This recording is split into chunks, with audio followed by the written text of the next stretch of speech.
السلام عليكم ورحمة الله وبركاته. ازيكم حبايبي؟ عاملين ايه؟ يا رب تكونوا بخير. بداية كده يا حبايب قلبي نصلي على النبي. اللهم صل على سيدنا محمد وعلى آله وأصحابه وسلم تسليما كثيرا طيبا مباركا فيه. عاملين ايه يا حبايب قلبي؟ وحشتوني كتير والله، والله العظيم وحشتوني. كل يوم بتوحشوني اكتر من اللي قبله. انتوا عاملين ايه يا حبايبي؟ يا رب تكونوا بخير يا رب. النهارده يا حبايب قلبي، النهارده الطبخه سهله وسريعه وما فيهاش فيها اي حاجه، واقتصاديه جدا وعلى قد الايد. والله بجد ومشبعه جدا. دي بسارية يا بنات زي اللي انا عملتها قبل كده معاكم، وشويت منها في الفرن بالردة وقليت منها على البوتاجاز في الزيت بالدقيق. هنا بقى بعمل حاجة تانية مختلفة خالص، بعملها صينية في الفرن. الصينية دي يا بنات ما اقدرش اقولك عليها، تحفة تحفة تحفة، وطعمها زي العسل. والله العظيم بتاكلي ما بتشبعيش، حرفيا ما بتشبعيش، بتحسيش ان انت بتشبعي اصلا من جمالها ومن طعمها. المهم يا بنات، انا جبت كيلو بسارية ونضفته كويس جدا، شلت الراس منه والبطن بتاعته. انت ما بتشيل الراس بتطلع معاكي البطن بتاعته على طول. المهم، شلت الراس وشلت البطن ونضفته كويس جدا وغسلته وعصرت عليها ليمون وظبطتها خالص. والمهم جبتها وحطيت رصيتها في الصينيه بتاعتي زي ما انتوا شايفين.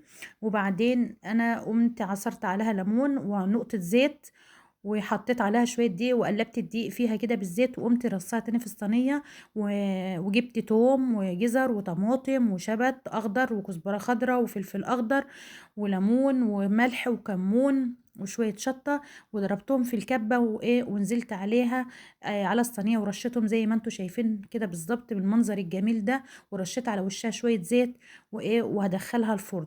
هتاخد معاكي، ما بتاخدش وقت خالص في الفرن.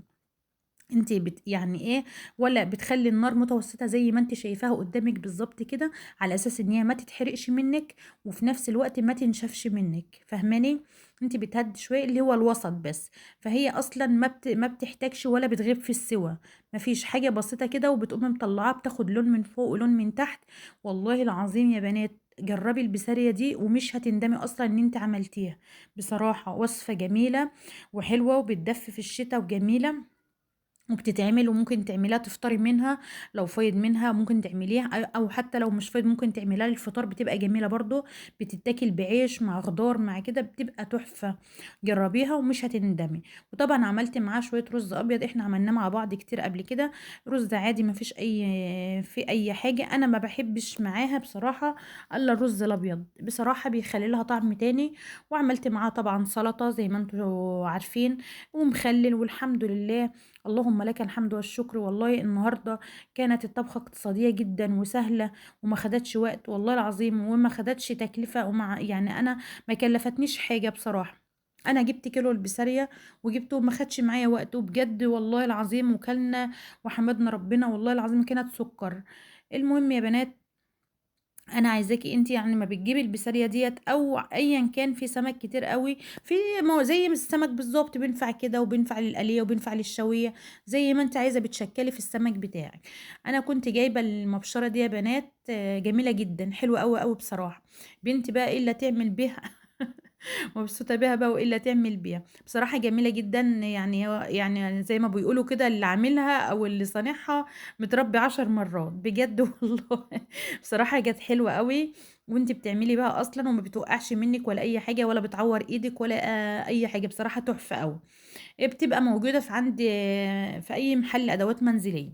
طبعا هنا البنوتة مش بتحب البسارية، فأنا اضطريت إن أنا أعمل لها بطاطس، عملتها صوابع كده عشان تاكل بيها رز وسلطة وإيه ومخلل. المهم الحمد لله. والله أنا مش أنا بقول لكم كل واحدة بتبقى محتارة في ده بياكل كذا وده بياكل كذا، وده ما بيحبش ده وده ما بيحبش ده، فيعني انت أصلا طول الوقت في حيرة.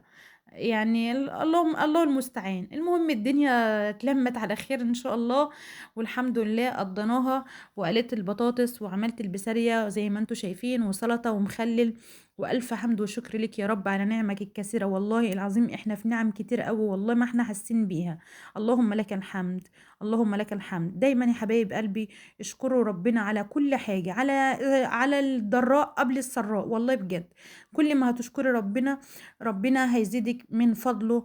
وحياة ربنا الحمد لله. ولو انت مثلا لا قدر الله عندك ضرر او عندك اي حاجة تعباكي، اما تحمدي ربنا عليها ربنا هيحوشها من طريقك، وهيحوش البلاء عنك وهيرفع عنك البلاء. واما يبقى ربنا مديك اي حاجة احمدي ربنا عليها، ربنا هيزيدك عليها و... وهتستمتعي باللي ربنا بعتهولك والله. فدايما نحمد ربنا ونصلي على حبيبنا محمد، ومفيش احسن منها. وصدقيني لو انت عندك اي حاجة في حياتك ربنا هيزيلها على طول عنك. هنا طبعا المطبخ زي ما انتوا شايفين كده بعد ما خلصت الطبيخ بتاعي، غسلت شوية الوعي اللي كانوا موجودين وشطبت المطبخ بتاعي والحوض. وطبعا طلعت على السلم بتاعي، كان فيه شوية كركبة كده، سامحوني على المنظر دي بسابيسو بقى بنتنا. المهم انا كده كنت خلصت ظبطت السلم وكنسته كويس جدا. والف الف الف سلامة يا حبايب قلبي.